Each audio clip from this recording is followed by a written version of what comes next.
교수님 자기소개부터. 네, 저는 김동환이고요. 네, 커뮤니케이션 대학원 커뮤니케이션 디자인 전공에서 이제 학생들 가르치고 있습니다. 반갑습니다. 네. 교수님께 이거는 해명의 시간을 조금 드려야 될 것 같아서. 교수님 사진 이걸로 돼 있는 거 아시죠? 네. 왜요? 왜? 제가 프로필 사진이 없어가지고 이거 뭐냐면은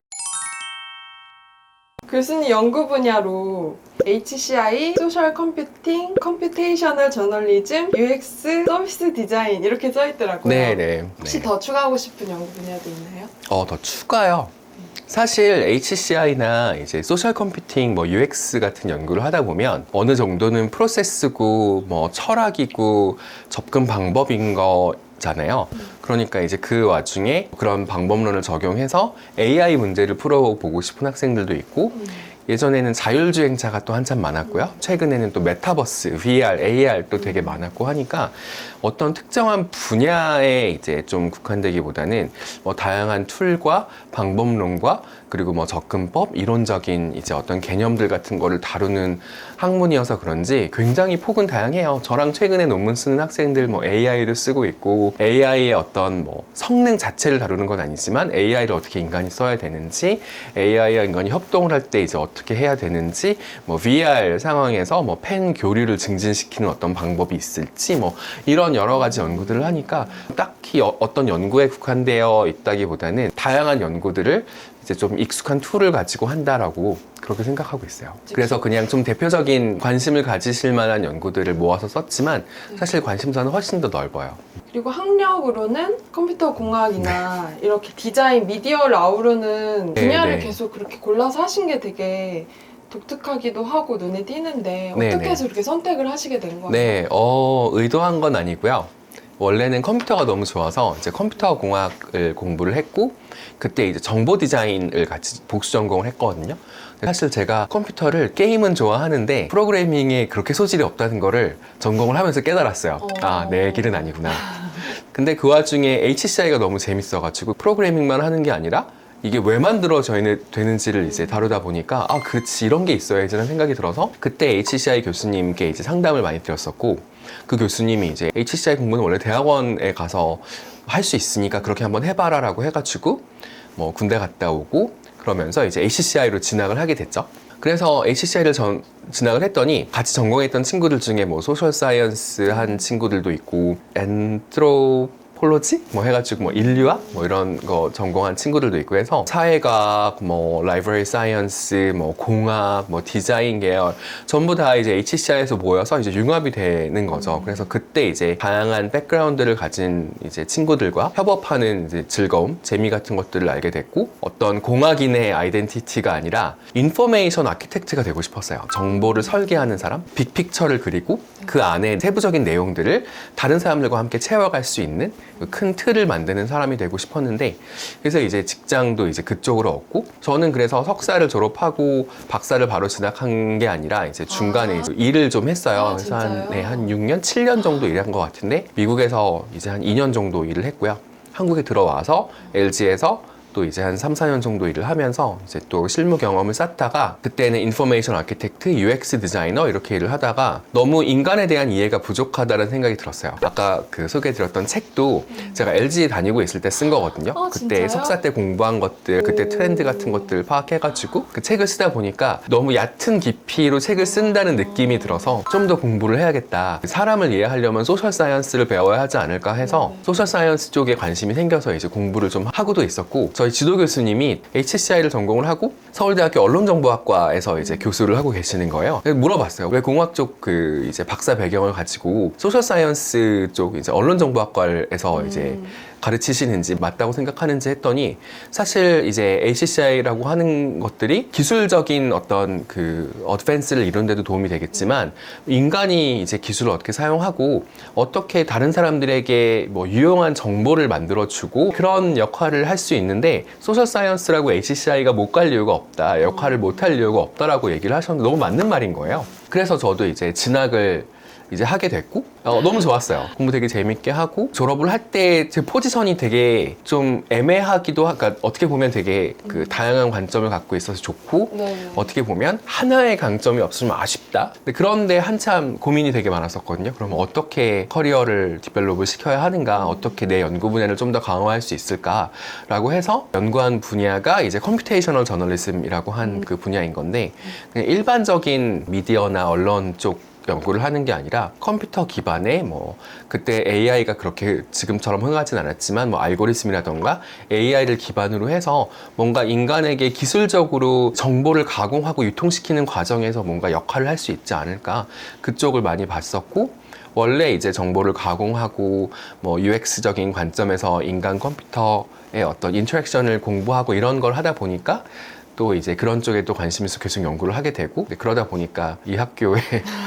이 전공에 또 오게 된 것 같습니다. 저도 처음부터 다 설계하지 않은 그런 네. 그 길들을 막 따라다니면서 고민도 되게 많이 했고요. 어떻게 하면 조금 더 경쟁력을 가질 수 있을까 막 그런 것들을 막 이것저것 해보면서 좀 많이 뭐 채워갔던 것 같아요. 지금 생각하면 재밌는데 그때는 되게 뭐 이런 것도 좀 꼭 해봐야 되지 않을까라고 해서 막 억지로 했다가 좀 재미를 붙인 것도 있고 이 길은 아닌 것 같아라고 접은 것도 있고 되게 또 여러 가지 시도를 많이 했습니다. 그 분야를 엄청 사실 점프를 많이 하셨잖아요. 맞습니다. 근데 제 주변에서도 그렇고 특히 대학원 진학할 때 그런 식으로 분야를 바꿔서 해도 되느냐 이거에 대해 고민하는 친구들이 되게 많거든요. 저희 사실 컴디, 커뮤니케이션 디자인 전공하는 학생들도 디자인 백그라운드를 가진 학생이 와야 되지 않을까라고 생각하시겠지만 굉장히 다양한 백그라운드를 가진 학생들이 오세요. 뭐 조금 테크니컬, 뭐 게임 쪽 하시는 친구들도 있었고 기획, 설계, 디자인 하시는 분들도 있고 사회학 하시는 분들도 있고 굉장히 다양한 백그라운드를 가지신 분들이 HCI랑 UX 이런 연구에 관심을 갖고 오시는 거거든요.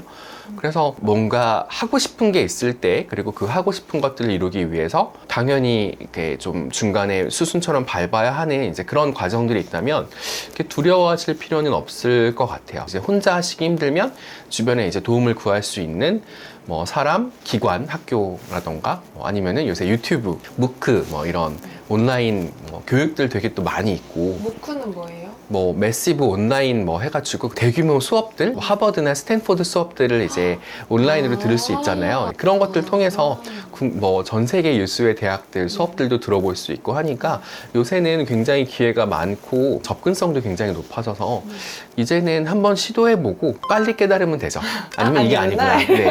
저도 이게 아니구나를 굉장히 많이 깨달았거든요. 하면서 일단 학부 때 제가 이제 커리어를 튼 것 중에 하나가 저는 프로그래밍이 너무 어렵더라고요. 그러니까 약간 안 맞았어요. 게임을 좋아했는데 게임 만들고까지는 못할 것 같아라고 해서 뭐 다도 하지? 개발자상은 아니세요.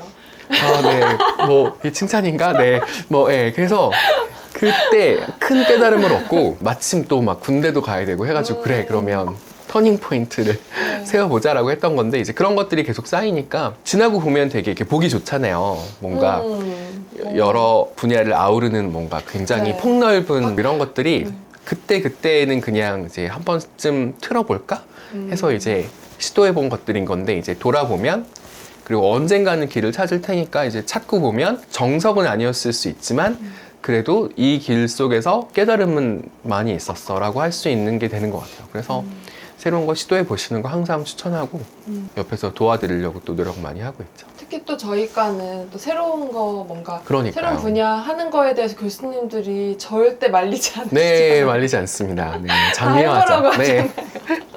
근데 아까 얘기 중에서도 나왔고 경력 중에서도 그 LG전자에서 네. UX 디자이너로 있으셨잖아요. 네. 제 수업 시간에는 항상 학생들에게 엘모전자라고 얘기를 하면 뭐 다 알겠지만 땡땡으로 내보낼까요? 네네.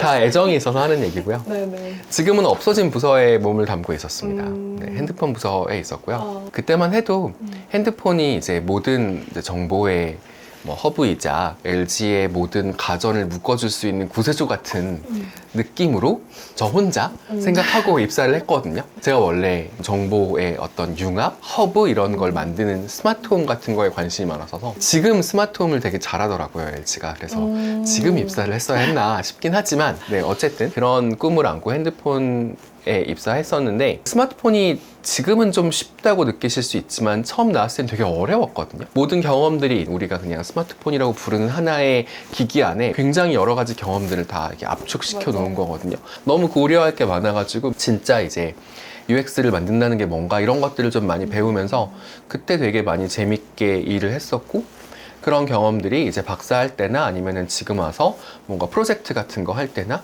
아니면 진짜 뭐 UX 설계 같은 거 할 때 뭐가 중요한지 왜 이렇게 만들어야 하는지 같은 것들을 뭐 이론적인 부분으로 찾을 수도 있지만 뭐 저희가 경험적으로 알고 있는 것들도 있으니까 이제 그런 것들도 알려주려고 하고 그렇게 좀 많이 사용되는 것 같아요. 그래서 지나고 보면 다 이제 쓸모 있는 네. 경험들 뭐 기억들이었는데 이제 그때는 다 나름 치열하게 살면서 이제 얻은 하나의 어떤 노하우 같은 것들이었죠.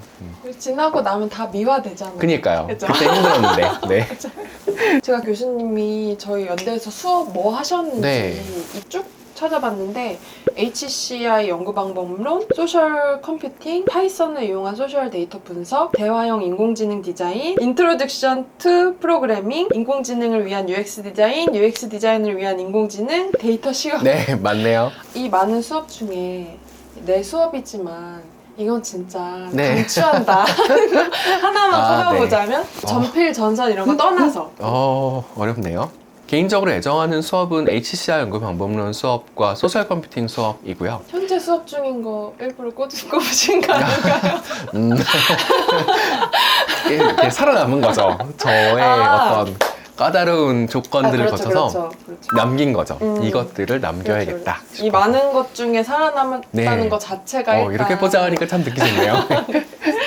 근데 교수님 수업은 이론 수업이라도 되게 트렌디해가지고 네. 웬만한 기사 보는 것보다 훨씬 새로운 내용들이 많고 네, 네. 그런 게 되게 좋았던 것 같아요. 어렵지만 네. 어렵긴 합니다. 네. 어렵습니다.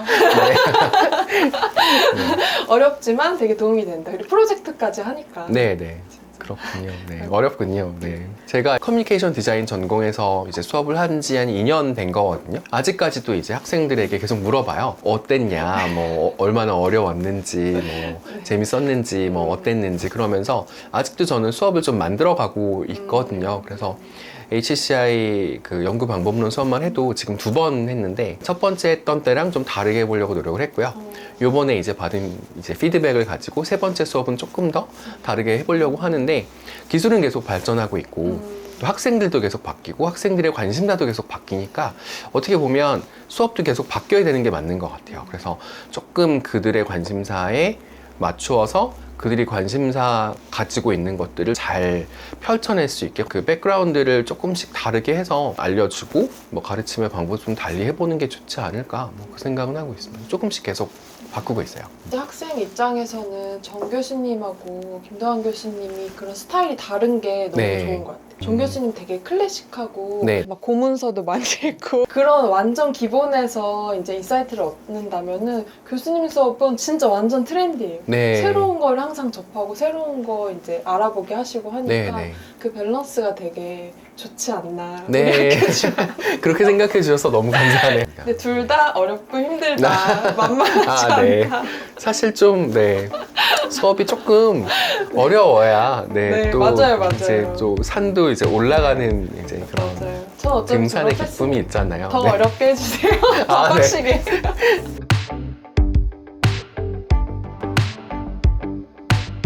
저 사실 네. 스타트업도 아 맞아요. 예전에 만들었다가- 수업 때 잠깐 네, 얘기하셨던 그 로봇 저널리즘 네네. 스타트업 정보를 가공하고 유통시키는 회사를 만들어 보고 싶었죠. 와 이거 스타트업 얘기만 따로 꼭지를 네.